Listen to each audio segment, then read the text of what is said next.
Está claro que la microbiota tiene un papel muy importante en el balance energético. De hecho, las personas obesas tienen una microbiota que podríamos decir más eficiente. Comiendo los mismos alimentos van a obtener más energía, que al final se traduce pues, en ese exceso de grasa, ¿no?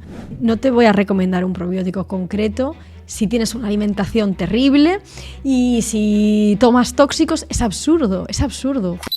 Hay estudios en niños pequeños, de nuevo, que los que conviven, cohabitan con mascotas de pelo, perros, gatos, también tienen menos riesgo de alergias, incluso patologías como de base autoinmune. Podemos pensar, la serotonina, el 90% de la serotonina se produce en el intestino y llega al cerebro. No, no llega, pero no importa que no llegue al cerebro, me refiero. Todos estos neurotransmisores que se producen a nivel intestinal van a tener un montón de funciones fundamentales para nuestra salud, aunque sean en el intestino. Bienvenidos a un nuevo episodio de Impacientes. Somos Delia y Víctor y somos médicos. En el episodio de hoy tenemos la suerte de entrevistar a la doctora Olaya Otero, que es bióloga especializada en microbiota y probióticos y es una de las mayores expertas a nivel nacional en este tema. Además, es autora de los libros El revolucionario mundo de los probióticos y Guía completa de probióticos. Durante la entrevista, Olaya nos explicará cuáles son las funciones tan importantes que desempeña la microbiota en nuestro cuerpo. Hablaremos de qué hábitos podemos implementar para mejorar esta microbiota, profundizando especialmente en el tema de la nutrición. Luego hablaremos de fermentados, test para evaluar el estado de nuestra microbiota y, por supuesto, la especialidad de Olaya, que son los probióticos. Esperamos que aprendáis y disfrutéis de esta entrevista tanto como lo hicimos nosotros. Buenos días, Olaya, muchas gracias por esta entrevista. Teníamos muchas ganas de conocerte y de grabar este episodio contigo. Gracias a vosotros por invitarme a hablar pues, de lo que más me gusta, de bichillos, o sea que es un placer. Querríamos empezar porque nos contaras a qué te dedicas y por qué ese interés por la microbiota. Vale, pues yo soy bióloga de formación. De hecho, diré que soy bióloga gracias a grandes profesores que he tenido, que me dejaron preguntar, que nunca resulté molesta para estos profesores de biología, ¿no? Mis preguntas o esa necesidad que siempre he tenido de saber un poco más. Estudié biología, me dediqué durante 6 años a la investigación en la universidad. Terminé la tesis doctoral y luego ahí fue un punto de inflexión, ¿no? La investigación en España pues no es sencillo dedicarse a ella y ahí decidí que, bueno, pues si iba a renovarme, estudié un máster de seguridad alimentaria y ahí fue donde empecé a tener el primer contacto con los microorganismos beneficiosos, ¿no? Descubrí que hay un montón de microorganismos, esas bacterias acidolácticas que producen, por ejemplo, sustancias como las bacteriocinas, que son similares a los antibióticos y que las podemos usar en seguridad alimentaria o por ejemplo, muchos probióticos, ¿no? Producen estas bacteriocinas. Ahí fue el primer contacto. Luego ya formé parte durante 6 años del equipo científico de una empresa de probióticos y me dedicaba pues, a asesorar a profesionales de la salud, a la divulgación y a la formación. Y desde hace prácticamente 1 año, pues más centrada, ya me he centrado en mi proyecto personal, pero siempre enfocada a eso, a divulgar sobre microbiota y probióticos, porque me dedico todos los días a bucear un montón de artículos y me gusta, bueno, desgranarlos y creo que hay mucho interés en saber, ¿no? Sobre probióticos y microbiota, la divulgación y la formación. Y precisamente me reclama mucho la gente, ¿no? Ese contacto directo, ese poder preguntarme y resolver dudas. No doy hecho por redes sociales, no respondo y por supuesto no paso consulta. Entonces estoy organizando un webinar donde resolveré sobre todo las dudas más frecuentes y donde podrá hablar un poco de esas pautas básicas, ¿no? De probióticos. En enero se realizará este webinar. Genial. Pues si te parece empecemos por el principio, ¿no? Nos hablas ahora de qué es la microbiota, cuántos microorganismos tenemos, dónde. Bueno, la microbiota es el conjunto de microorganismos que siempre parece que nos acordamos de las bacterias porque es la parte que más conocemos, pero son virus, arqueas, protozoos, que habitan en nuestro cuerpo realmente en todas las superficies de nuestro organismo y son fundamentales para, si están en equilibrio, sobre todo nos ayudan a mantener la salud. En cuanto a las cifras, me parece muy interesante porque siempre hemos sobreestimado un poco la cantidad de microorganismos que hay. Y os digo por qué. Porque, a grosso modo, imaginaos que han cogido una muestra de microbiota fecal y dijeron, hay tantos microorganismos en el colon, vamos a hacer una regla de 3. Vale, pues en todo el tracto gastrointestinal hay tanto. No, esto es un gradiente, ¿no? En la boca tenemos bastantes microorganismos, hay mucha abundancia. Luego en el estómago no, obviamente es un ambiente muy hostil. En el intestino delgado menos. Y el intestino grueso, ese ya es la selva amazónica.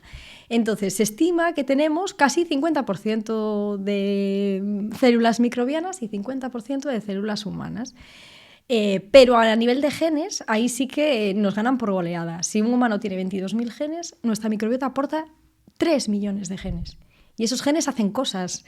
Esos genes sintetizan, por ejemplo, algunas enzimas que son fundamentales y que nos van a ayudar a digerir un montón de alimentos. Entonces, para mí, la microbiota abre una puerta muy grande a modular muchas acciones en nuestro organismo, ¿no? Porque, pues eso, me parece una proporción muy, muy grande, ¿no? La cantidad de genes que aporta esa microbiota y que son más fáciles de modular que los nuestros. Que nosotros nacemos con una carga genética, por ahí está la epigenética, ¿no? Pero ya te quedas. Esto es lo que has heredado de tus padres, ya, pero esos 3 millones de genes son más fáciles de cambiar, ¿no? Y de modular. Entonces yo creo que eso abre una puerta muy interesante. Pues me parecería interesante ahora hablar del concepto de simbiosis, porque esos microorganismos, si están ahí y han evolucionado con nosotros, tiene que ser por algo, ¿no? Y encima dices que son beneficiosos. ¿Cuál es este concepto? Es el concepto de beneficio mutuo. Es decir, nosotros, ¿qué le aportamos a esos microorganismos? Un sitio donde vivir, nutrientes, ¿no? Un espacio. Y ellos también nos tienen que aportar algo, porque si no, obviamente, no estarían ahí. Sintetizan vitaminas, sintetizan los ácidos grasos de cadena corta, nos ayudan a metabolizar, por ejemplo, la fibra soluble. ¿Qué hacemos nosotros con la fibra? Con la fibra no hacemos nada. Para nosotros no vale nada la fibra. Sin embargo, nutre a nuestra microbiota y gracias a la fermentación de la fibra nosotros obtenemos un beneficio. Obtenemos, pues estos, por ejemplo, el butirato. Son muchas moléculas, vitamina, la B12, por ejemplo, que sintetiza. Del grupo B hay muchas vitaminas que sintetizan nuestra microbiota. Bueno, pues obtenemos un gran beneficio. Y la defensa, quiero decir, si nosotros tenemos una microbiota equilibrada, nos va a, entre comillas, proteger de cuando entra pues un bicho no tan bueno, ¿no?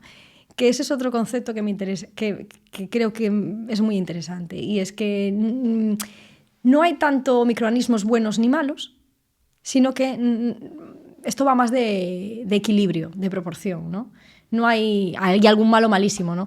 Pero hay muchos microorganismos que son comensales, que son microorganismos que forman parte de una microbiota saludable y que pueden llegar a producir problemas si aumenta su proporción. Entonces no es tanto que haya buenos o malos, sino en la proporción en la que están. Bueno, vamos a meternos un poco más profundamente en cada una de estas funciones de la microbiota.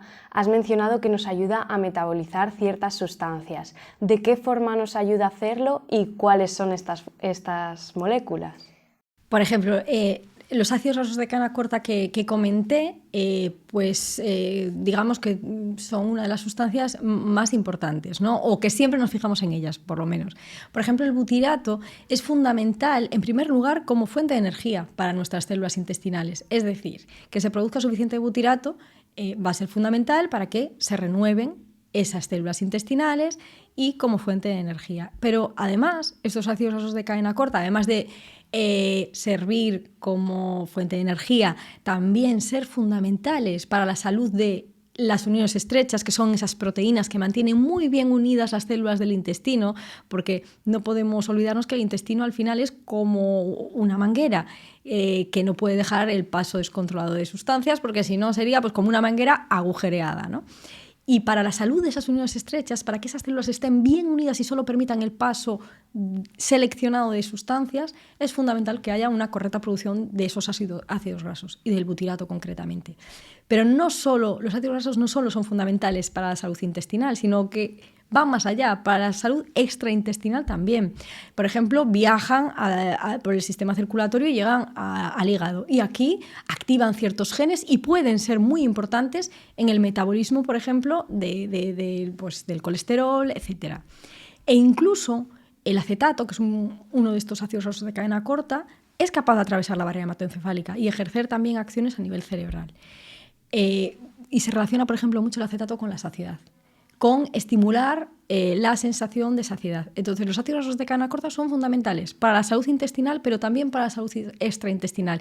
Y bueno, y lo que seguramente nos quede por saber, porque imaginaos que no es tan fácil estudiar en humanos cómo el papel que realizan estos ácidos grasos de cadena corta. ¿Qué se usan? Pues modelos celulares, ratones, pero claro, extrapolar eso al humano a veces es complicado. Entonces, yo creo que aún nos quedará mucho por saber exactamente cuál es el papel de los ácidos grasos de cadena corta, pero está claro que para la salud intestinal fundamentales y más allá, y más allá. Un montón de cosas interesantes que has mencionado. Si te parece, vamos a profundizar en esta función barrera intestinal. ¿Qué ocurre cuando nosotros no tenemos un intestino que está bien unido, que tiene esa permeabilidad selectiva, que deja pasar lo que nos interesa, no lo que no nos interesa? ¿Qué ocurre? Vale, claro. Efectivamente, un intestino tiene que ser permeable porque tiene que pasar agua y nutrientes, pero esta permeabilidad tiene que ser controlada. Pasan varias cosas cuando hay un intestino con exceso de permeabilidad. Por un lado, que vamos a tener problemas para absorber nutrientes necesarios, porque este sistema de, absorción selectiva se ve afectado. Y por otro lado, de repente hay un montón de sustancias, incluso alimentos sin digerir, que van a pasar más allá del intestino, por ejemplo, al torrente sanguíneo, o se pondrán en contacto con una parte muy importante del sistema inmunitario que está asociada al tracto digestivo. Entonces, al final, estos son señales, esto lo que provoca es que nuestro sistema inmunitario se ponga alerta, que haya un exceso de señales proinflamatorias. Y al final es desregulación del sistema inmunitario, exceso de inflamación e incluso problemas de absorción de nutrientes fundamentales. Está detrás, o más que está detrás, se asocia con muchas patologías e incluso, por ejemplo, con patologías de base autoinmune. Podríamos decir que hay bastantes estudios que relacionan el exceso de permeabilidad intestinal con muchas patologías de base autoinmune o autoinflamatoria. Claro, con todos estos mecanismos que has mencionado podemos entender cómo se puede relacionar con todas las patologías, ¿no? De base o autoinmune, con la inflamación crónica que está ligada con prácticamente todo, de la importancia también de una barrera intestinal que funcione correctamente y la microbiota en ella. Has mencionado también el tema de la saciedad y nos gustaría ir un poquito por ahí. ¿Cuál es el rol que tiene la microbiota en la obesidad, balance energético, saciedad? Claro, pues es fundamental. Fíjate que hay estudios en ratones. A ver, me gustan mucho los estudios en ratones, porque se les puede hacer a los pobres, se les hace cada perrería, que obviamente no sería ético en humanos. Pero está claro que la microbiota tiene un papel muy importante en el balance energético. De hecho, las personas obesas tienen una microbiota que podríamos decir más eficiente. Es decir, con los mismos nutrientes, comiendo los mismos alimentos, van a obtener más energía. Van a obtener más energía que al final se traduce en ese exceso de grasa, ¿no? Y esto se ha estudiado mucho en ratones, a los que se les eliminaba la microbiota, se añadía microbiota de personas obesas y había una ganancia de peso. E incluso con antibióticos. Esto se ha visto en humanos, estudios ya en cohortes muy grandes, que las personas que recibían tratamientos antibióticos muy prolongados tenían una tendencia a ganar peso. Bueno, esto se ha visto en humanos y se han realizado estas prácticas durante muchos años en el ganado, ¿no? Ahora están prohibidas, pero durante mucho tiempo se ha dado antibióticos al ganado para que aumentase de peso.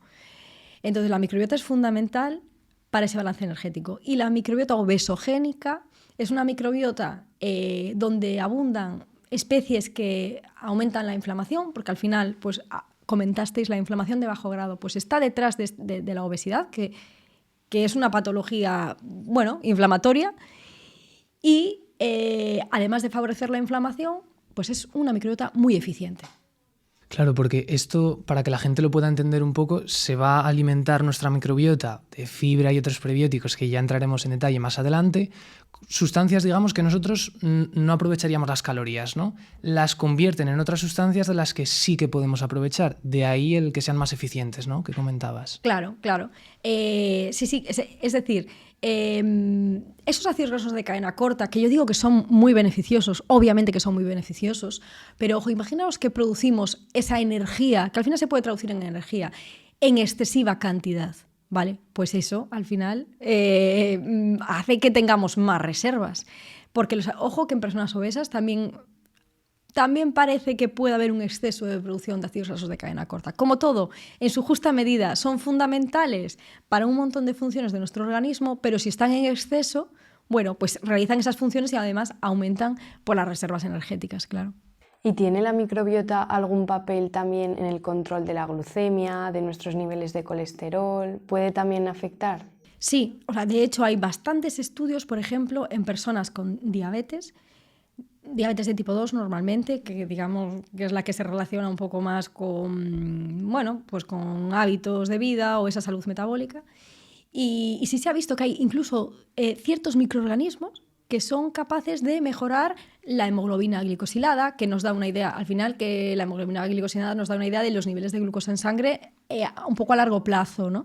Pues sí, o sea, hay microorganismos concretos que aumentan la sensibilidad a la insulina, es decir, aumentan la respuesta de nuestras células a la insulina y además que controlan los niveles de glucosa en sangre. Entonces sí, y también incluso el colesterol por diferentes mecanismos. Esto es algo que me gustó investigar porque me parece súper curioso. Nuestra microbiota tiene distintos mecanismos para regular el colesterol. Introducirlo en sus membranas. ¿Vale? Yo crezco, yo me reproduzco, soy una bacteria, las bacterias se reproducen dividiéndose y añado colesterol a mi membrana, ¿vale? Pues lo voy adquiriendo o uniéndolo a su superficie y excretándolo o influyendo en el metabolismo de los ácidos biliares que son fundamentales para producir colesterol. Entonces hay muchos mecanismos por los que la microbiota puede influir en el perfil lipídico y también en los niveles de glucosa. Sí, no hay como un único mecanismo. Entonces, claro, ni tampoco un único microorganismo que lo haga. Entonces esto de repente lo que hace es que sea todo súper complejo. Y digamos, tengo este microorganismo alto. ¿Qué implica eso? Pues es muy difícil saberlo, ¿no? Porque hay redundancia, ¿no? en la actividad que hace la microbiota. Sí. No un solo microorganismo hace una actividad. Si estamos mencionando tantos beneficios de la microbiota, sobre todo también a través de esta producción de ácidos grasos de cadena corta, una conclusión a la que puede llegar la gente es, bueno, ¿y si yo tomo estos ácidos grasos de cadena corta de forma exógena? ¿Se ha visto que tengan los mismos beneficios? ¿No? Vale, no hay tantos estudios que comparen, ¿no? ¿Y qué pasa si añado, porque tampoco es fácil de controlar, cómo se produce esos ácidos grasos de cadena corta por parte de tu microbiota o de un probiótico que tú sabes que favorece la producción de ácidos grasos de cadena corta? A ver, son moléculas muy pequeñas. ¿Y esto qué significa? Que claro, van a ser muy lábiles, tienen que estar muy bien formuladas o pegadas a algo, ¿no? Para poder ser absorbidas. A ver, aquí entra un poco mi opinión. Yo creo que es mejor que todo sea más equilibrado. Es decir, no es tan fácil que una microbiota equilibrada produzca exceso de ácidos grasos de cadena corta, pero si los añadimos exógenamente, igual nos estamos pasando con esa cantidad de ácidos grasos de cadena corta. Entonces, entre que son moléculas muy pequeñas y bastante inestables, y que siempre va a ser más fisiológico si lo produce la propia microbiota, yo opto más por vamos a equilibrar la microbiota y que sea ella, esa microbiota equilibrada, la que pues produzca unos niveles adecuados de esos ácidos grasos de cadena corta. Pero es cierto que sí que se dan y tiene su efecto beneficioso, por supuesto. Bueno, no querría salirnos de este bloque sin preguntarte por el SIBO. ¿Qué es el SIBO y por qué se relaciona con todo esto? Bueno, el SIBO es el exceso de microorganismos en el intestino delgado, que ya antes adelanté que no todo el tracto gastrointestinal tiene la misma densidad de microorganismos. ¿Por qué? Por el ácido del estómago, que al final es antimicrobiano. Si tenemos ácido en el estómago, esos inhibidores de los protectores de estómago, ¿no? Inhiben la producción de ácido en el estómago y altera el ecosistema del estómago, porque no debería de tener tanta cantidad de microorganismos. Y el intestino delgado, que es esta parte donde hay un exceso de microorganismos en el SIBO, tampoco es demasiado poblada, por varias cuestiones, porque aún venimos del estómago, de esa barrera gástrica, y entonces no hay tantos microorganismos, porque están los ácidos biliares, o deberían de estar, con esa acción antimicrobiana, y porque tienen unos movimientos intestinales, ¿no?, que no tiene, por ejemplo, el colon, tan rápidos. Entonces todo esto hace que no haya tanto microorganismo. ¿Qué ocurre cuando alteramos el ácido del estómago? Se altera la producción de estas sustancias antimicrobianas, dije ácidos biliares, pero enzimas digestivas, por ejemplo. O tomamos fármacos, por ejemplo, que alteran la motilidad intestinal. Bueno, pues todo esto hace que esos mecanismos que contribuyen a que en el intestino delgado no haya tanta densidad de microorganismos se ven alterados. Y ahí hay un aumento de microorganismos. Y esto conlleva, bueno, pues a hinchazón, incluso favorecen el exceso de permeabilidad intestinal, mala absorción de nutrientes, se asocia con muchos trastornos. Y bueno, pues todo tiene que ver, en mi opinión, con un desequilibrio de ese ecosistema, ¿no? Y los mecanismos van un poco por ahí. Pues yo siempre hago mucho hincapié en eso. En el estómago tiene que ser ácido. Y si no es ácido, pues ya empezamos a fastidiar la cuestión. En tu libro resaltabas mucho la idea de que se puede intentar tratar este SIBO con antibióticos, probióticos, pero siempre es muy importante ir a la causa y corregirla, ¿verdad? O sea, es que a mí me parece clave, porque tú tienes un exceso de microorganismos. Vale, pongamos que das un antibiótico, te cargas esos microorganismos. Eso sí, los buenos también, vale, de acuerdo. Pero tú, por ejemplo, sigues teniendo falta de ácido en el estómago. O tienes paralizados esos movimientos intestinales por cualquier cuestión. Pues eso, incluso puede ser farmacológica, ¿no? Hay muchos fármacos que ralentizan estos movimientos.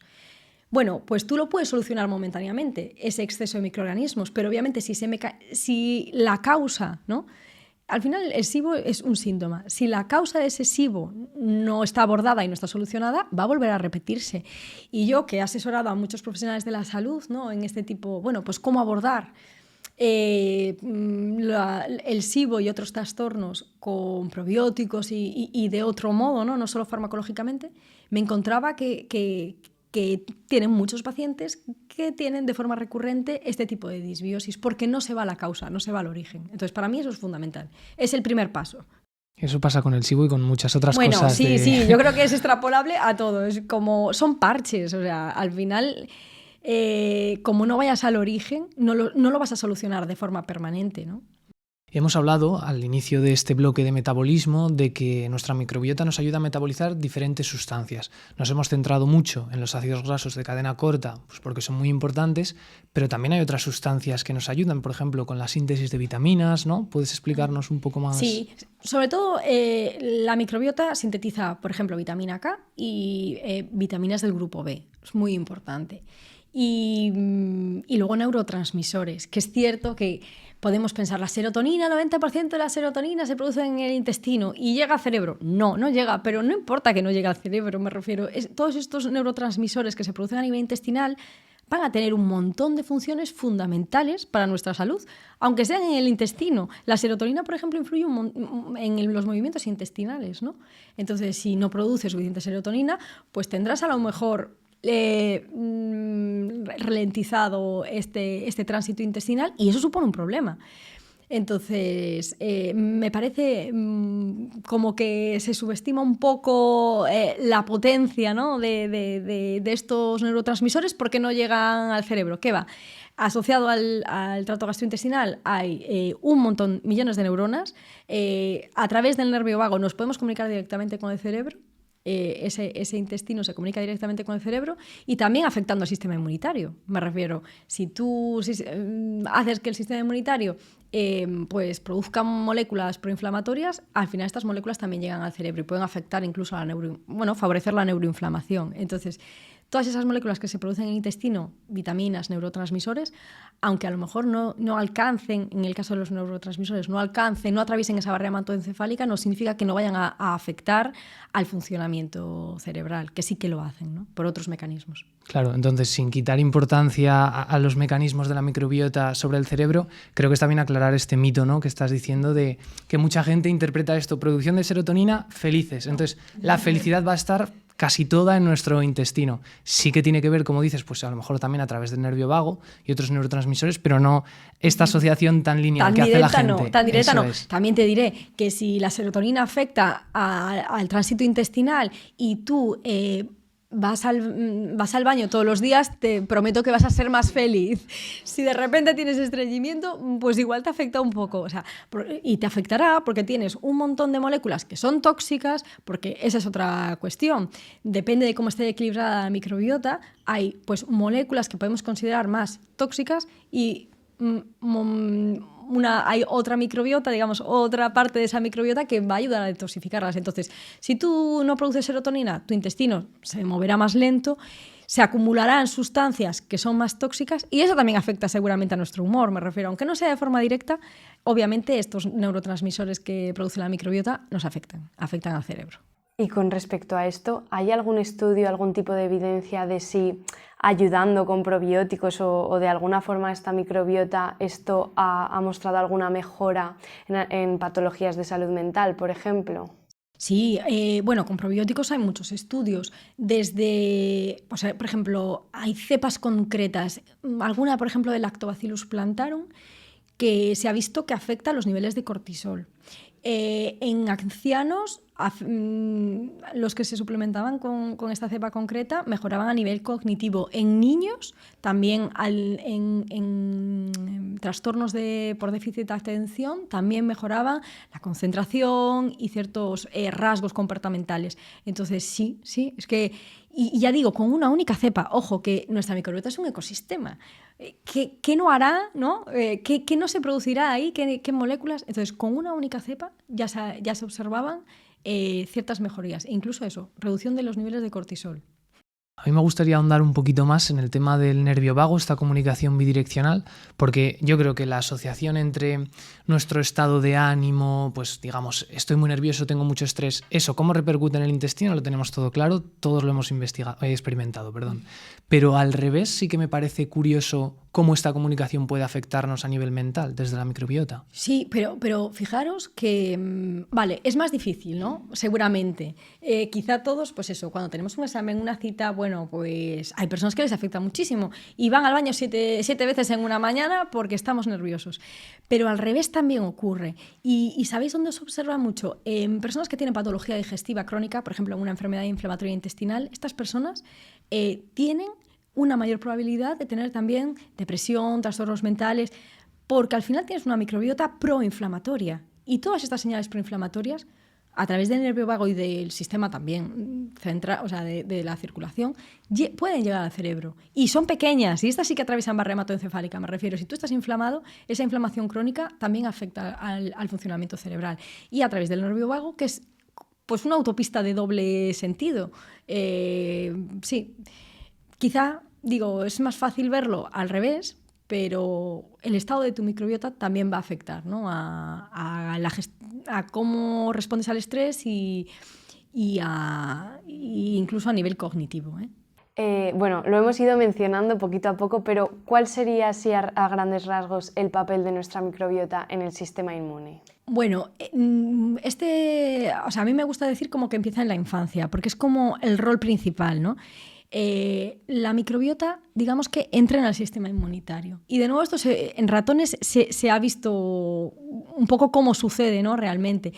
Eliminando de la microbiota a ratones, se ve que ese sistema inmunitario no madura de forma correcta. Entonces, bueno, pues tenemos ahí una deficiencia.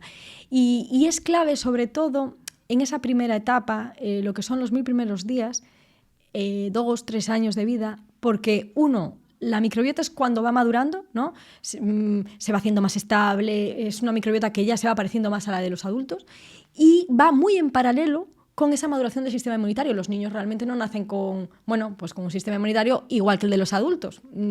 Por eso la leche materna tiene tantos componentes antimicrobianos, incluso anticuerpos, ¿vale? Y poco a poco ese sistema inmunitario va madurando y va conociendo, ojo, lo que tengo que defender y lo que tengo que respetar. Y en ese papel de lo que yo llamo entrenamiento es donde entra la microbiota, ¿no? Tiene un papel muy importante entrenando al sistema inmunitario para que sepa diferenciar lo que debe eliminar y lo que tiene que respetar. Muy en relación con esto te hemos visto divulgar en el tema de la relevancia de vivir en ciudades versus naturaleza, excesiva higiene, ¿no? Va un poco por ahí también. Claro. Al final pensad que, y es que esto se ve, por ejemplo, en la incidencia de patologías de base autoinmune o autoinflamatoria, como son las enfermedades inflamatorias intestinales, que hay un gradiente, ¿no? En los países occidentalizados donde hay más uso de antibióticos, estaba todo mucho más higienizado y hemos perdido contacto con parásitos y con muchos microorganismos del ambiente, pues hay mayor incidencia de estas patologías. Entonces, sí, me parece fundamental el contacto con la naturaleza y más en los niños. Hay estudios muy chulos en niños creo que este es nórdico, es un estudio nórdico, que los ponían en 2 areneros distintos jugando. Unos niños los ponían en un arenero con más materia orgánica y una microbiota más diversa, y a otros niños los ponían a jugar en un arenero más esterilizado. Vale, pues estos niños que estaban en contacto con mayor microbiota y mayor diversidad tenían una microbiota de la piel distinta, y esto también afectaba al sistema inmunitario. Al final, asociada a nuestra piel, que es también otra mucosa muy importante, también está gran parte del sistema inmunitario. Entonces es fundamental, y sobre todo en la infancia, que estén en contacto con la naturaleza y que estén en contacto con microorganismos que quizá no son tan amigos. Pero en pequeñas cantidades, estos estímulos son muy importantes, porque al final mantienen al sistema inmunitario alerta. Es decir, vale, este microorganismo no es muy bueno, pero tampoco está muy buena en una cantidad muy grande. Me pongo alerta, y me pongo alerta ante un estímulo real, porque si no tengo ese estímulo real voy a reaccionar al polen o voy a reaccionar a ese alimento que me dais y que no es agresivo, ¿no? Entonces necesitamos esos estímulos reales, y el sistema inmunitario se beneficia mucho porque al final está entrenado.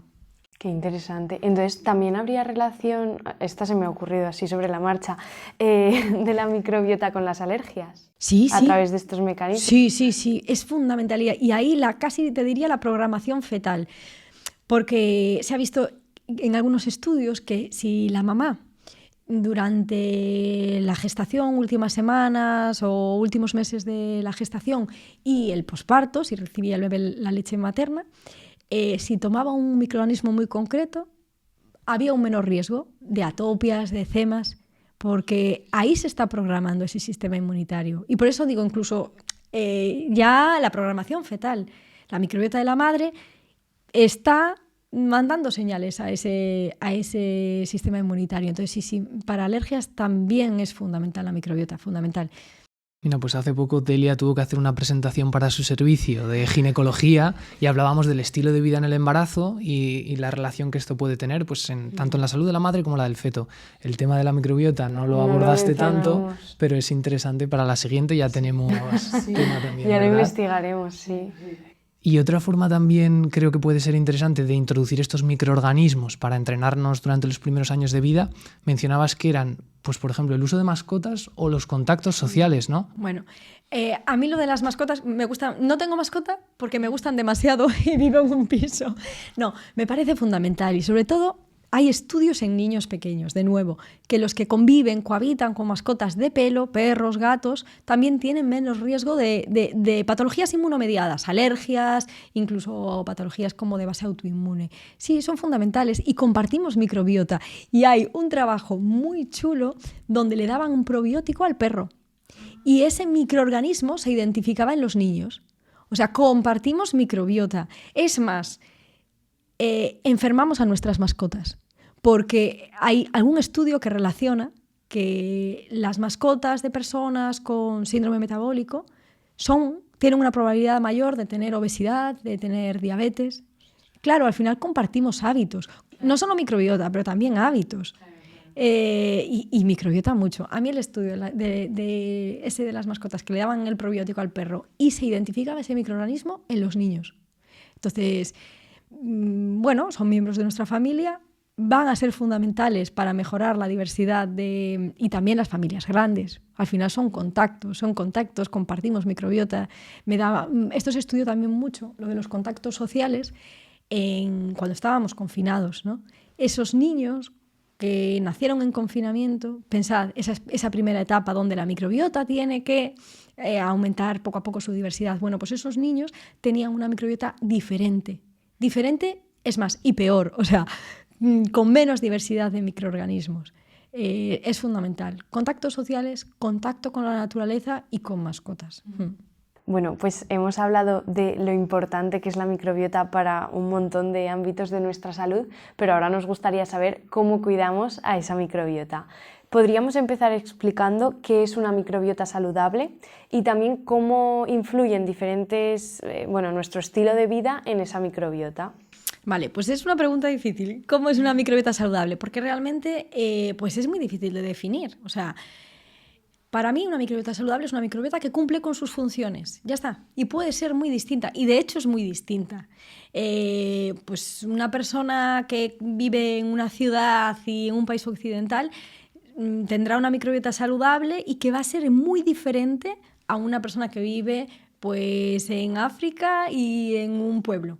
Y a lo mejor son dos microbiotas funcionales, dos microbiotas, podemos decir, saludables, y no tienen nada que ver, nada que ver. Entonces, es muy difícil de definirla a nivel de números de microorganismos que tienen que estar presentes, pero es cierto que hay rasgos, ¿no? Compartimos microbiota, ¿no? Las personas que vivimos en entornos parecidos, que nos alimentamos de una forma parecida, compartimos rasgos de la microbiota y entonces, bueno, podemos definirla más o menos, ¿no? Pero para mí es eso, una microbiota saludable es una microbiota que cumple con sus funciones. ¿Y qué podemos hacer para cuidarla? Ya lo hemos ido adelantando quizá un poquillo, ¿no? Pues esos hábitos, prácticamente todo lo que hacemos influye en la microbiota, ¿no? Desde cosas que no controlamos, ¿no? Como el modo en el que nacemos. Si nacemos por cesárea, vamos a tener microorganismos pues más de la piel, del ambiente, y si nacemos por un parto vaginal, pues más lactobacilos de ese canal del parto, ¿no? Ahí ya empezamos a tener diferencias, ¿no? Ya desde el momento en el que nacemos. ¿Cómo nos alimentamos? Recibimos lactancia materna, bueno, pues tendremos más bifidobacterias. Recibimos leche de fórmula, menos bifidobacterias. Y ahí ya empieza... Eso no lo controlamos, ¿vale? Hay gente que a veces, vale, y si, Dios mío, ¿qué hago si nací por cesárea y me dieron biberón? Tranquilo, porque uno de los puntos más, diría yo, claves de modulación de la microbiota es cómo nos alimentamos. Entonces, cuando se introduce esa alimentación complementaria, ahí aumenta la diversidad y en función de cómo nos alimentemos, así será nuestro perfil de microbiota. Por eso digo que compartimos rasgos, ¿no? Al final, pues, nos alimentamos más o menos todos igual. Y es más, comemos muy pocos alimentos. Yo haría este reto, ¿no? Que apuntar qué comemos en una semana. Pues comemos 4 cosas. Ojalá que comamos más de 30 alimentos o de 40 alimentos en una semana, porque eso lo que implicará es que tenemos mayor diversidad seguramente de microorganismos. Alimentos, no productos. Es que ahí entraremos, ¿no? Porque, bueno, pues al final la alimentación, ya digo, para mí es casi el factor fundamental. Si aportamos sobre todo frutas, hortalizas, que van a tener componentes que son prebióticos, esos carbohidratos accesibles a la microbiota, pues ya hemos adelantado. Esa fibra con la que nosotros no nos alimentamos, pero se nutre nuestra microbiota. Bueno, pues cuanto más variada sea el tipo de fibra o el tipo de alimentos que comamos, habrá microorganismos más variados, ¿no? Yo a veces hago el símil con las herramientas, ¿no? Tú si comes solamente patata, tendrás la bacteria que te ayuda a metabolizar ese almidón de la patata y ya está. Pero si además de patata comes otro tipo de hortalizas que aportan pectinas, que aportan betaglucanos, entonces vas a tener la bacteria que metaboliza el almidón, pero la bacteria que te metaboliza los betaglucanos, es decir, cada una una tiene una herramienta y la otra tiene la otra. Vale, pues vas aumentando la diversidad en función de lo que comas. Si comes 4 cosas, tu microbiota será más pobre. Si comes un montón de alimentos distintos, tu microbiota será más diversa. Porque necesitamos esos bichos para metabolizar un montón de compuestos de los alimentos. Entonces la dieta para mí es fundamental. Y luego la actividad física, por ejemplo, también se ha visto y hay estudios chulísimos en personas que comparan la microbiota de personas sedentarias con personas que hacen deporte. Ya no te digo deportistas, porque al final sí es cierto que la actividad física es muy beneficiosa para tener una microbiota más diversa y una microbiota saludable, pero ya cuando puede ser deporte pues de muy alto nivel, que esos entrenamientos que al final pues son un estrés para el organismo y también para la microbiota. Pero bueno, como el 99,9% de la gente no hace ese tipo de deporte, eso no es una excusa, exacto. En general, el deporte, si no es de muy alto rendimiento y digamos como que provoque un gran estrés en el organismo, es fundamental. Y el descanso, creo que ahí a veces se nos olvida, ¿no? La microbiota tiene sus ritmos circadianos, pero también se ve afectado por nuestros relojes, claro, o por cuándo comemos. Imaginaos una persona que cena a las 10:30, esto en España ocurre, a las 10:30 o a las 11 de la noche. Claro, esa microbiota que tiene que estar metabolizando lo que tú estás comiendo y no puede descansar, esos complejos migratorios motores, que son esos barrenderos del intestino, que solo salen a limpiar el intestino cuando dejamos un periodo un poco prolongado entre, pues ayuno, sin comer, pues estamos interrumpiéndolos. Entonces la microbiota también se ve muy afectada por nuestros ritmos de vida, por el descanso, que ahí a veces eso, flaqueamos. Y el estrés, que ese ya es, yo creo que el talón de Aquiles, porque, es más difícil de controlar, pero yo creo que antes ya lo adelantamos, ¿no? Cómo afectaba de forma bidireccional. La microbiota afecta al cerebro, pero si estamos estresados y tenemos ansiedad, también vamos a afectar a la microbiota de un modo negativo. Entonces, todo. Donde vivimos, también ya hablamos de ello, ¿no? Si vivimos en un ambiente urbano, pues vamos a tener una microbiota más pobre que si vives en un ambiente rural o estás en contacto con bosque, esos baños de bosque, ¿no? Que a veces se comenta. Está claro que todos estos factores que benefician a nuestra salud más allá de la microbiota también lo hacen en la microbiota. Es fácil ver esta relación. Nos gustaría profundizar un poquito más en el tema de nutrición. Recopilando un poco lo que hemos querido decir, ¿cuáles son unos principios básicos de alimentación para alguien que quiere cuidar su microbiota y tener una microbiota saludable? Bueno, por supuesto tóxicos, me parece bien quien quiera tomarse una copa de vino porque le apetece, pero eso a la microbiota, ese resveratrol, cómete 3 uvas, pero no me vale de excusa. Es cierto que las uvas, pues tienen estos compuestos fenólicos que le encantan a la microbiota y que son fundamentales para una microbiota equilibrada. Pero las uvas, entonces para mí no hay excusa. Los tóxicos no son buenos para la microbiota. Si quieres tomarlos, los tomas, pero son muy negativos. Los ultraprocesados, por cierto que también son muy negativos. Y luego, ¿qué debemos de incluir qué debemos de incluir en nuestra alimentación para cuidar la microbiota? Frutas, hortalizas, porque tienen estos compuestos carbohidratos accesibles a la microbiota, la fibra, que al final lo que hace es que aumenten especies beneficiosas y gracias a su fermentación pues obtenemos nosotros un beneficio, ¿no? Con la producción de todas estas sustancias. Luego también me parece fundamental las grasas de calidad. Ojo que el omega 3 también es prebiótico. O sea, hay estudios. ¿Qué significa prebiótico? Prebiótico, la definición sería que aumenta la presencia de especies beneficiosas y nosotros obtenemos un beneficio. El omega 3 aumenta la presencia de especies beneficiosas en nuestra microbiota. Y los polifenoles también, y no es fibra, ¿no? Los polifenoles son compuestos de muchos colores que, por ejemplo, hay en frutas y verduras. Esos polifenoles, por ejemplo, de la granada, de la uva, ¿vale?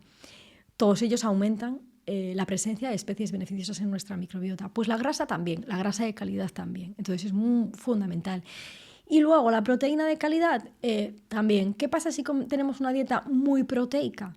Si tenemos una dieta en exceso proteica, van a aumentar bacterias que degradan las proteínas y que metabolizando estas proteínas producen sustancias que quizá no son tan interesantes, pero obviamente necesitamos proteínas en una cantidad adecuada. Esto se ve en dietas hiperproteicas que además luego no añades esos carbohidratos accesibles a la microbiota, etc. Entonces yo creo que todo en su justa medida, ultraprocesados y tóxicos los descartamos y una variedad de hortalizas porque nos aportan estas diferentes formas de fibra y polifenoles, por ejemplo, que son, pues, le encantan a nuestra microbiota. Muy bien, un resumen muy completo. Añadir lo que también has mencionado del picoteo, quizá evitarlo, y las horas a las que comemos, y con eso ya... Sí. Eso es más importante de lo que muchas veces nos creemos. El sistema digestivo necesita un descanso. Y cenar muy tarde o comer muy tarde nos va a alterar, nos va a alterar. Y de hecho, yo creo que eso cualquiera lo comprueba. Si cenas tarde, ya no vas a estar tan cómodo. O te vas a levantar al día siguiente pesado. Pues a eso también afecta a tu microbiota.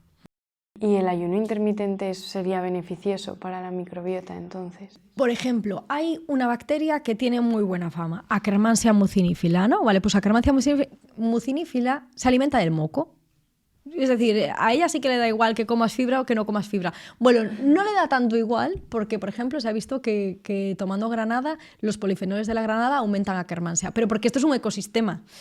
Y entonces, que aumenten otros microorganismos también le favorece a ella. Vale, pues Akkermansia se alimenta de moco. Cuando tú haces una restricción calórica importante, otros microorganismos bajan su proporción, pero Akkermansia la sube.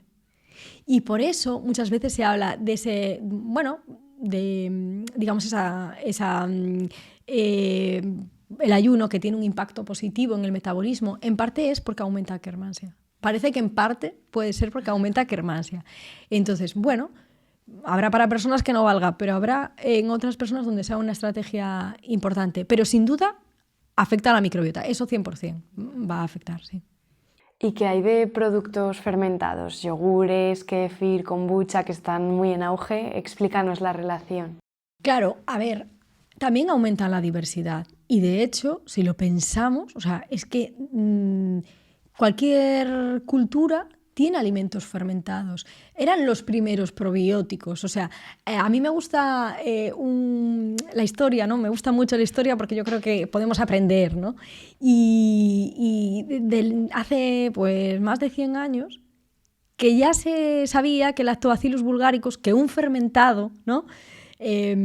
Aumentaba la longevidad. Esto lo observó un investigador ucraniano, ¿no? Que observó que había una región muy concreta donde había mucho anciano muy longevo. ¿Y qué hábitos de vida tenían esos ancianos? Vale, comían poco, se movían, vale, eso sí, pero tomaban este fermentado que contenía Lactobacillus bulgaricus. Entonces los fermentados han estado acompañándonos desde siempre. ¿Qué le pasa a los fermentados? Que en muchos casos estos microorganismos no son de origen humano, entonces pues están de paso.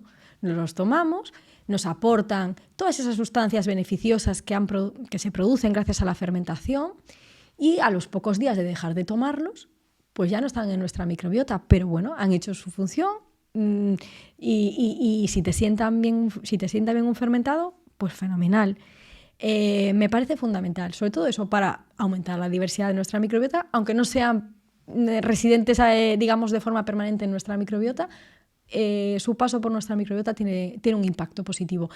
Pero ya digo, si nos sienta bien, porque esto ocurre mucho que en personas que tienen un desequilibrio en la microbiota, pues toman un fermentado y no les sienta bien. Claro, el problema es que tú tienes ahí, pues se está librando una batalla. A lo mejor que añadas más microorganismos no es el punto adecuado, pero si te sientan bien dentro de una alimentación, ese patrón de alimentación que decíamos equilibrado, son fenomenal, sí, sí. Vale, hemos hablado de pues, prebióticos, alimentación en general, fermentados, hablamos ahora de tu especialidad, los probióticos, ¿no? ¿Qué diferencia puede tener o qué ventajas respecto pues, a los fermentados que acabamos de comentar, por ejemplo, tienen? Claro, cuando añadimos un probiótico, o sea, cuando tomamos un probiótico, sabemos exactamente lo que estamos tomando. Es decir, sabemos el microorganismo concreto, ¿no? Nombre, apellido. Soy muy pesada con esto, ¿no? Porque si sabemos exactamente no solo Lactobacillus acidophilus, sino Lactobacillus acidophilus y la combinación de letras y números que acompaña, yo sé exactamente, o puedo buscar en bases de datos y puedo saber qué sustancias produce, qué bacteriocinas produce, qué genes tiene, ¿no? En qué me va a ayudar a metabolizar. Y eso es una herramienta muy potente para elegirlo y para ir al grano de cómo nos puede ayudar o no nos puede ayudar. Entonces, la diferencia con los fermentados es que sabemos exactamente, o deberíamos saber exactamente el microorganismo que es, la cantidad en la que está, porque también es fundamental. Muchas de las acciones que llevan a cabo los probióticos sí que son dependientes de la dosis, entonces es importante tener una cantidad adecuada. Y también que suelen estar o deberían de estar microencapsulados.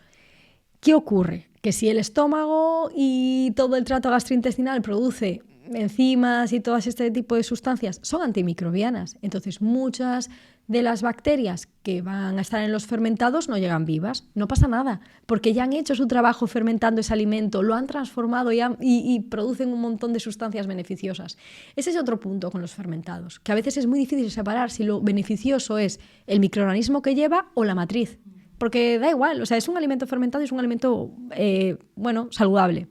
En el caso de los probióticos, están microencapsulados y esto lo que permite es la supervivencia, que sobrevivan al ácido, que los ácidos biliares tampoco les afecten y que lleguen al intestino delgado, al intestino grueso, activos, porque eso es fundamental, porque un probiótico la definición es microorganismos vivos, tienen que estar vivos en las cantidades adecuadas. Y luego, siguiente punto, tienen que tener un efecto beneficioso. Si no tienen un efecto beneficioso demostrado, ojo, que la legislación es muy laxa, le puedes llamar probiótico, pero no tendría para mí no tiene la categoría de probiótico. ¿Y en qué enfermedades o en qué situaciones pueden ser beneficiosos estos probióticos? Bueno, esto es una pregunta muy amplia, o sea, ¿por qué me refiero? Como ya intuimos, ¿no?, que la microbiota impacta en muchos aspectos de nuestra salud, bueno, pues los probióticos, como una de las formas que tenemos de modular nuestra microbiota, también podemos impactar, ¿no?, en distintas formas.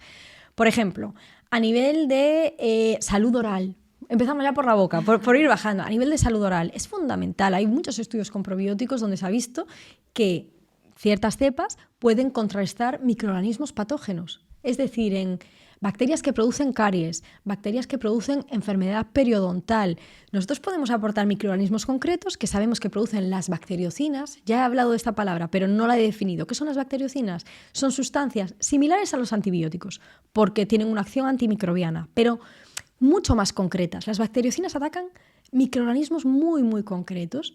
Entonces, si conocemos las bacteriocinas que produce una cepa concreta, podemos intuir que nos va a ayudar a controlar a Streptococcus mutans, por ejemplo, que produce caries, o bacterias periodontopatógenas, ¿no? A nivel, por ejemplo, de salud oral son fundamentales. A nivel del estómago, por ejemplo, Helicobacter pylori, que es quizá el gran enemigo que tenemos en nuestro estómago, también hay bacterias que tienen antagonismo, ¿no?, que han demostrado ser capaces de controlar el crecimiento, de inhibir su crecimiento y de restaurar la microbiota del estómago, que es escasa, pero hoy hay microorganismos que habitan en el estómago. Y, por ejemplo, a nivel de tracto urogenital, lo que son vaginosis, candidiasis, cistitis, son desequilibrios de la microbiota, casi diría por definición, excepto algún tipo de cistitis muy raro, ¿no? Este tipo de disbiosis se corrige muy bien con probióticos. Y es más, diría, es relativamente fácil, porque la microbiota vaginal, por ejemplo, es muy sencilla. Está dominada por lactobacilos. Entonces, es relativamente fácil intuir qué microorganismo nos puede ayudar a controlar una vaginosis. Bueno, pues seguramente tienes pocos lactobacilos, vamos a aumentar los lactobacilos, porque esto es como si fuera un ecosistema. Si tú tienes un bosque viejo, un bosque maduro, eso es muy estable. Puede venir una tormenta, puede venir una época de sequía, que no va a pasar nada, va a sobrevivir. Pero ahora, si tú tienes un bosque que ha ardido, que son cenizas, ¿qué va a crecer ahí? Pues va a crecer en Galicia un eucalipto. Ya te digo yo que va a crecer un eucalipto, seguro. Claro, crecen las especies que son más fuertes. ¿Y si nosotros aportamos de nuevo ese ecosistema e volvemos a equilibrarlo, ¿vale? Pues lograremos que sea más estable y que no sufra tanto cuando vienen épocas malas o una perturbación. Entonces, yo hago mucho, como bióloga que soy, hago mucho símil con los ecosistemas. Pero me encanta porque se entiende fenomenal, sí, con el bosque. Tú repoblas ese bosque para que todo funcione, claro, mejor, más estable. Y cuanto más estable es ese ecosistema, más fácil es que no le afecte que tengas una bajadita de defensas o que tengas la menstruación, porque las mujeres somos complicadas, es que nos lo ponen difícil, somos muy cíclicas y la microbiota vaginal cambia con el ciclo menstrual, porque depende mucho de los estrógenos. La microbiota vaginal depende mucho de los estrógenos. Con la bajada de estrógenos, si una microbiota vaginal no está equilibrada, un patógeno puede hacerse fuerte y ahí crece cándida o ahí crecen bacterias que producen vaginosis. Entonces, por ejemplo, en estos trastornos de tracto urogenital, también incluso las cistitis pueden ser muy útiles. E incluso creo que ya hemos intuido, ¿no?, que también podrían valer los probióticos para esto, porque hemos hablado de la microbiota. Trastornos metabólicos, trastornos del humor. Hay probióticos que han demostrado modular eje intestino-cerebro, neurodesarrollo o incluso déficit cognitivo. Entonces, y la piel, que también me parece muy interesante. A veces no es tan fácil de ver. Tengo eczemas, vale, ¿cómo está esa microbiota? La microbiota intestinal y la piel están muy, muy conectadas. También ahí los probióticos han demostrado mucha utilidad. En tu libro hablas largo y tendido, ¿no?, de qué cepas concretas podemos utilizar de los probióticos, bueno, que han mostrado evidencia, ¿no?, ante tal patología. Invitamos a leer el libro para cualquiera que esté interesado. Y has mencionado el tema de la salud metabólica y claro, sabemos que es muy importante tener una buena salud metabólica para prevenir un montón de patologías, ¿no?, que van saliendo con la edad y si no nos cuidamos. ¿Crees que sería recomendable la toma de probióticos para optimizar esta salud metabólica en gente sana? En patología ya hemos visto que sí. ¿Qué opinas de esto otro? Mira, fíjate que yo soy la más friki de los probióticos, ¿no? Pero cuando soy la más friki de los probióticos y estoy muy obsesionada con la especificidad, ¿no? Entonces, ¿para qué tomas esta cepa? La tomas para esto, ¿no? Como problema y te doy una cepa concreta. Entonces, para mejorar la salud en general y la salud nuestra y la de nuestra microbiota, yo opto más por los hábitos de vida. Si me dices una persona mayor, ¿cómo hago con mi abuelito para que esté mejor de forma cognitivamente? Deporte, descanso, contacto social, ¿no? Charlar, que a lo mejor este abuelito está estreñido. Vale, bueno, pues ahí sí te diría, dale esta cepa concreta y vamos a mejorar el estreñimiento de forma concreta. Pero como prevención, cuidaría los hábitos de vida. Cuidaría los hábitos de vida. Que luego hay estudios muy chulos en abuelos, por ejemplo, donde le combinaban deporte con cepas concretas de bifidobacterias y si se veía que mejoraban ciertos, parámetros o en test de cognición. También soy de las que dice, no te voy a recomendar un probiótico concreto si tienes una alimentación terrible y si tomas tóxicos. Es absurdo. ¿Para qué vas a estar eligiendo la cepa que tiene más estudios y que parece más útil si luego no va en consonancia? Entonces, en prevención yo tiendo más a cuida esos hábitos de vida. Qué importante, me parece, Olaya, que una experta como tú en microbiota y probióticos digas esto en una sociedad en la que cada vez tendemos más a la solución rápida. Claro. ¿Qué suplemento me tomo? Ahora, en este caso, ¿qué probiótico me tomo? La pastillita mágica. No, la pastillita mágica es el hierrito y el comer bien. No, es que yo creo que es la base. Es que esa es la base. Y luego, que pueden los probióticos ayudarnos a mejorar el proceso. Lo mismo en trastornos, en patología digestiva. Tú tienes una patología digestiva, tú estás haciendo deporte, tú estás alimentándote bien, estás descansando, trabaja todo eso. Y después podemos acelerar el proceso, porque la microbiota seguro que mejora con eso, pero podemos acelerar el proceso eligiendo la cepa adecuada. Pero yo creo que esa es la base. Claro, sobre todo por lo que dices, porque por mucho que tomes el probiótico, si luego el ecosistema, las condiciones no cambian con tus hábitos, esa bacteria morirá, no colonizará y no habrás hecho nada. Exacto. Más que perder el dinero Exacto.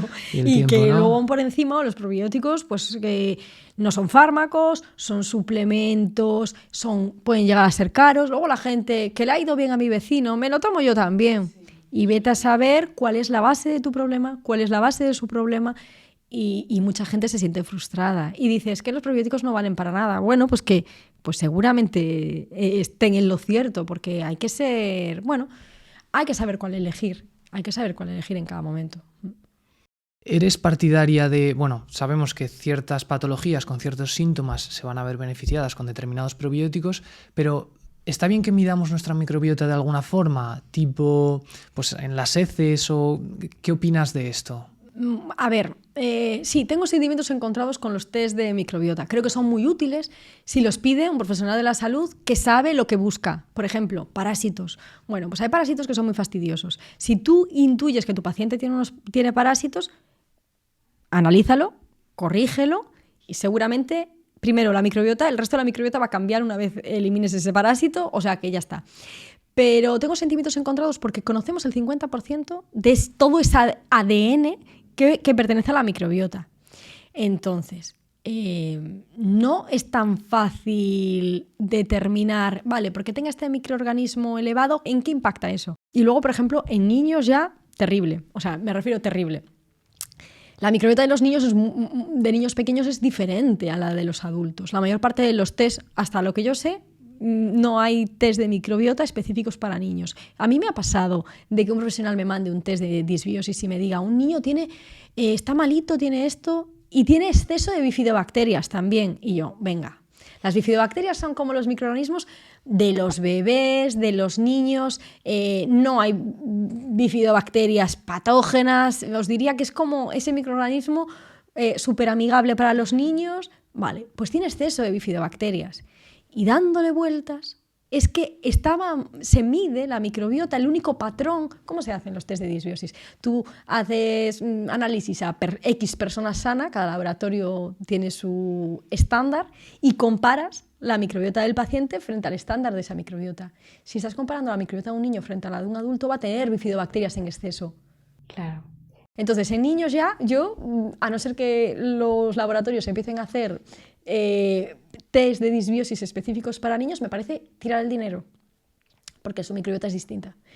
Y en adultos, yo lo que digo es que siempre vaya de la mano de un profesional, porque es muy difícil determinar qué implicación tiene distintas variaciones de la microbiota, que a veces ni siquiera son patológicas, aunque, bueno, pues tú te sales de la media.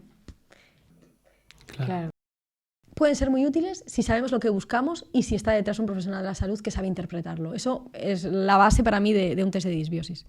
Te preguntamos por todo esto porque queremos que la gente que quiera mejorar su salud, que tenga algún problema, invierta el poco tiempo, recursos que tenga en la solución que más beneficio le vaya a aportar.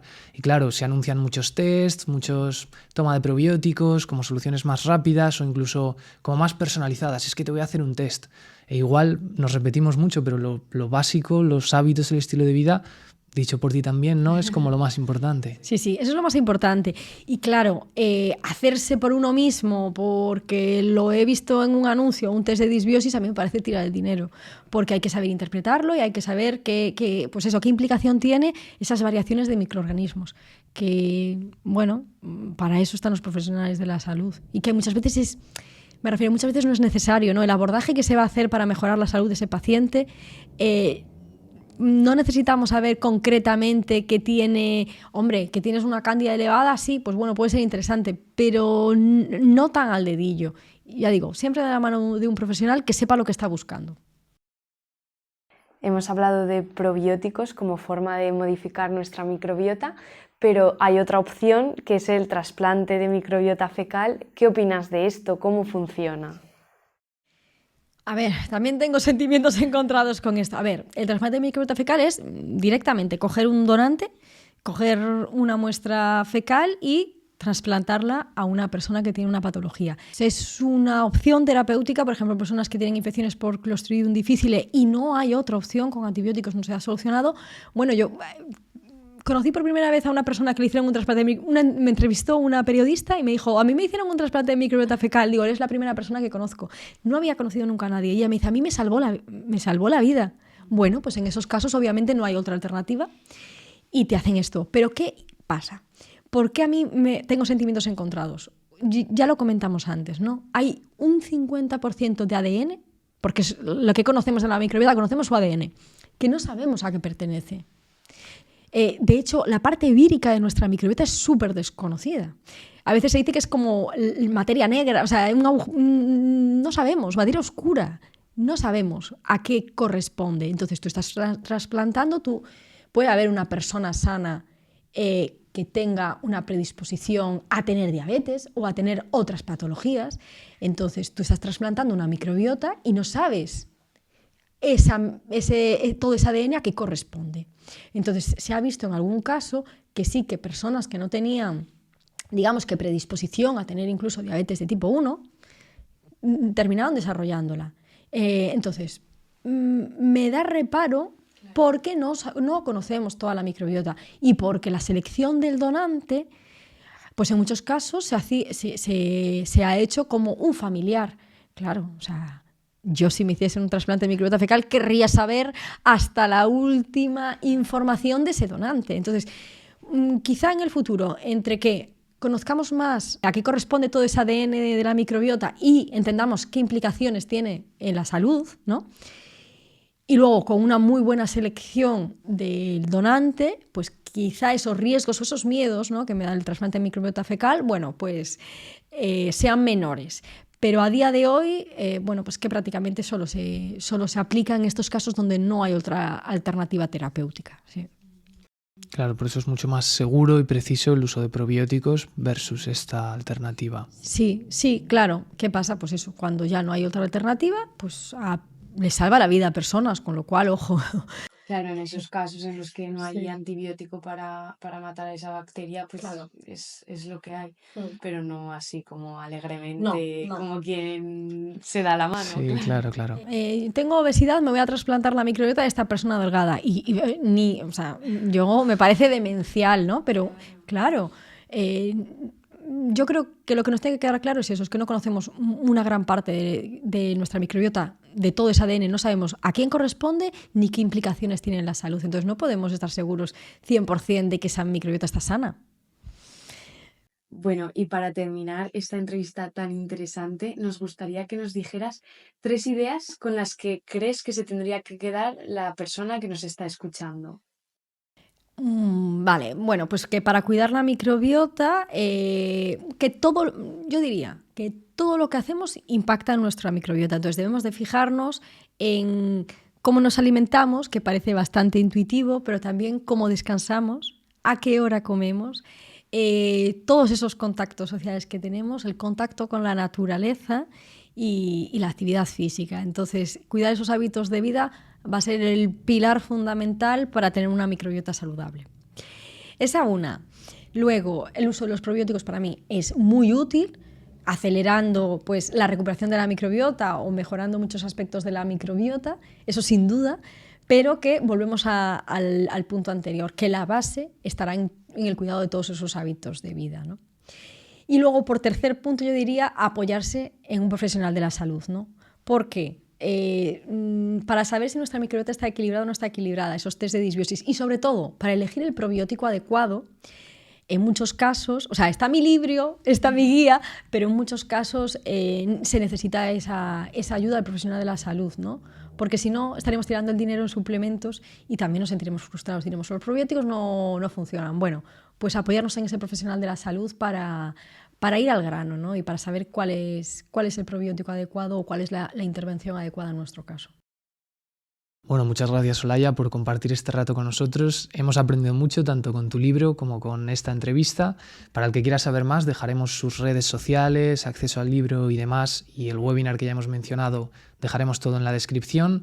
Nos vemos la semana que viene con un nuevo episodio. Adiós.